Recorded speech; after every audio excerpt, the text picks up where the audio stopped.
Hey guys, welcome to Indian digital touch. मेरा नाम है देवाशीष। और अगर आपके पास कोई भी सैमसंग का फ़ोन है और अगर आपके फ़ोन में कोई भी प्रॉब्लम वगैरह आ जाता है, मान लीजिए अगर आपके फ़ोन में डिस्प्ले ख़राब हो जाता है, डिस्प्ले अगर आपके हाथों से फ़ोन पढ़ के जो है डिस्प्ले ख़राब हो जाता है, बैटरी में कोई भी प्रॉब्लम वगैरह आ जाता है, या फिर मदरबोर्ड में कोई भी प्रॉब्लम वगैरह आ जाती है, या फिर किसी और पार्ट्स में कोई भी प्रॉब्लम वगैरह आ जाता है, और इस केस में अगर आप लोग सर्विस सेंटर विजिट करते हैं तो सर्विस सेंटर में आप लोगों को कितना ज़्यादा अमाउंट पे करना होगा। तो आज की इस वीडियो में आप लोगों को सब कुछ डिटेल में बताने वाला हूं, तो एंड तक इस वीडियो को जरूर से देखिएगा।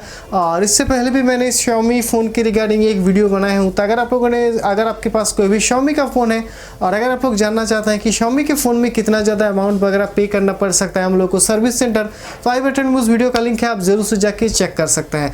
और इस वीडियो बनाने के पीछे सिर्फ दो ही मकसद है। सबसे पहला, आपके फ़ोन में मन में एक माइंड सेट हो जाएगा कि हाँ, मेरे फ़ोन में ये ख़राब हुआ है तो मुझे इतना पैसा देना पड़ेगा। आप लोगों को चौंकना नहीं पड़ेगा सर्विस सेंटर जाने के बाद कि अरे ये मेरा चला गया तो इसके बदले मुझे इतना पैसा लग गया। तो सबसे पहला है ये रीज़न। अब दूसरा रीज़न ये भी हो सकता है कि अगर आपके फ़ोन में मान लीजिए कोई भी प्रॉब्लम वगैरह फ़िलहाल नहीं है, तो आप थोड़ा सा और केयरफुली अपने फ़ोन को यूज़ करेंगे, क्योंकि आप लोगों को मालूम पड़ेगा कि हाँ, मेरा अगर ये पार्ट खराब हुआ तो मुझे इतना अमाउंट देना होगा। तो आइए देखते हैं कि किस पार्ट का कितना अमाउंट हमें देना पड़ सकता है सर्विस सेंटर में। सो गाइस, सबसे पहले तो आप लोगों को सैमसंग की ऑफिशियल वेबसाइट पे आना होगा www.samsung.com/in/। इस वेबसाइट यानी कि सैमसंग की ऑफिशियल वेबसाइट पे आने के बाद आप लोग यहाँ पे राइट साइड की तरफ तीन ऑप्शन होगा, जैसे कि एक्सप्लोर हो गया, सपोर्ट हो गया और बिजनेस हो गया। तो सपोर्ट के अंदर जैसे आप लोग जाएंगे और भी बहुत सारे ऑप्शंस वगैरह है। तो सर्विस इन्फॉर्मेशन के नीचे यहाँ पे अगर आप लोग देखेंगे तो spare part cost mobile phone लिखा हुआ है, इसमें आप लोग को क्लिक करना होगा। अब यहाँ पे जैसे आप लोग क्लिक करेंगे आप लोगों के सामने एक नया विंडो ओपन हो जाएगा। इसके बाद आप लोगों को यहाँ पे थोड़ा सा स्क्रॉल डाउन करना होगा और इसके बाद आप लोग यहाँ पे सिलेक्ट सीरीज़ करने को कहा जाएगा। जैसे कि आप सभी को पता ही होगा कि सैमसंग की बहुत सारे सीरीज़ है। ए सीरीज़ हो गया, जे सीरीज़ हो गया, एम सीरीज़ हो गया, नोट सीरीज़ हो गया, गैलेक्सी सीरीज़ हो गया। तो आपका फ़ोन कौन से सीरीज़ के अंदर आता है? तो फॉर एन एग्जांपल मेरे पास है गैलेक्सी A50, तो ए मैंने सेलेक्ट किया। अब ए के बाद यहाँ पे बहुत सारे मॉडल्स वगैरह है। A50 अगर आपका है तो A50 सिलेक्ट कीजिए, A70 है तो A70 सिलेक्ट कीजिए। तो इस तरह से आप लोगों को सिलेक्ट करना होगा। अब यहाँ पे जैसे आप लोग सिलेक्ट करेंगे आप लोगों के सामने कुछ इस तरीके का एक विंडो आएगा और यहाँ पे जो भी कॉस्ट वगैरह है वो यहाँ पे लिखा हुआ रहेगा। अगर आपकी मान लीजिए डिस्प्ले में कोई भी खराबी वगैरह आ जाता है, टच ठीक से काम नहीं करता है, या फिर लिक्विड डैमेज वगैरह हो जाता है, या फिर कोई भी प्रॉब्लम वगैरह होता है डिस्प्ले में, तब आप लोगों को जो डिस्प्ले में कोई भी खराबी होने पे जो कॉस्ट वगैरह लग सकता है वो है आपका 6,272 रुपये। मदरबोर्ड के लिए यहाँ पे 10,477 रुपये, बैटरी के लिए 2,380 रुपये, बैक ग्लास के लिए 2,408 रुपये। अब यहाँ पे मैं आपका मान लीजिए गैलेक्सी M सीरीज़ के अंदर कोई भी फ़ोन है तो M जैसे आप लोग सिलेक्ट करेंगे M30, लेट्स से कि आपका फ़ोन का जो मॉडल है वो M30 है, तो M30 जैसे आप लोग सिलेक्ट करेंगे आप यहाँ पे देख सकते हैं कि जो अभी जो फिलहाल जो A50 जब मैंने सिलेक्ट किया था वहाँ पे एक आया था, यहाँ पे दो आया।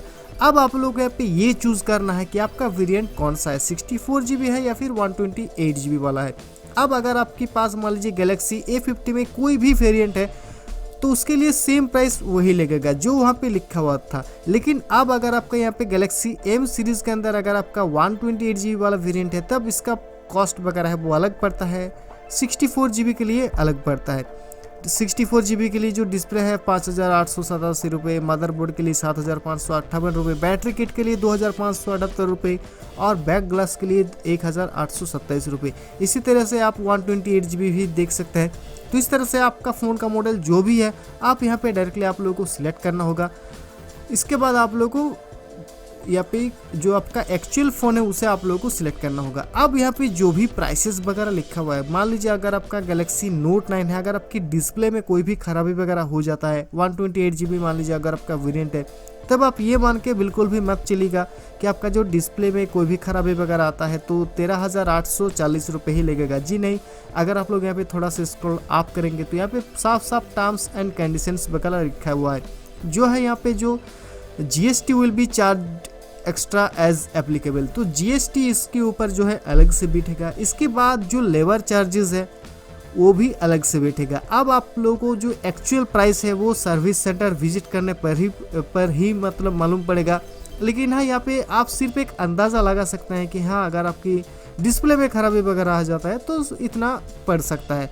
अब यहाँ पे लेबर जो चार्जेस है, जीएसटी चार्जेस सभी स्टेट में एक ही है, लेकिन जो लेबर चार्जेस है किसी किसी सर्विस सेंटर में किसी लेबर चार्जेस ज़्यादा है, किसी सर्विस सेंटर में लेबर चार्जेस वगैरह कम है। वो आप लोगों को एक्चुअल में सर्विस सेंटर विजिट करने के बाद ही मालूम पड़ेगा। लेकिन हाँ, अगर आप मुझसे पूछे कि कितना तक का हो सकता है, फॉर एन एग्जांपल अगर आपका गैलेक्सी नोट 9 है 128 GB, यहाँ पे जो इसका डिस्प्ले का प्राइस लिखा गया है 13,840 रुपये, इसको आप 2 से डिवाइड कीजिए, लगभग 13,000 का हाफ होता है लगभग 6,500, तो 13,840 के ऊपर और आप 6,500 ऐड कीजिए। इसके बाद लगभग ये हो जाता है अराउंड, अगर आप लोग मानेंगे तो 20,000, तो 20,000 रुपये तक का आपका जो है खर्चा आ सकता है। तो इस तरह से आपका फ़ोन में जो भी प्रॉब्लम वगैरह है उसे आप 2 से डिवाइड कीजिए और वो इसके ऊपर ऐड कीजिए, जिस तरह से मैंने आप लोगों को बताया। और इस तरीके का अराउंड आपका जो मोबाइल में कोई भी प्रॉब्लम वगैरह होता है तो ये अमाउंट आपका खर्चा वगैरह हो सकता है।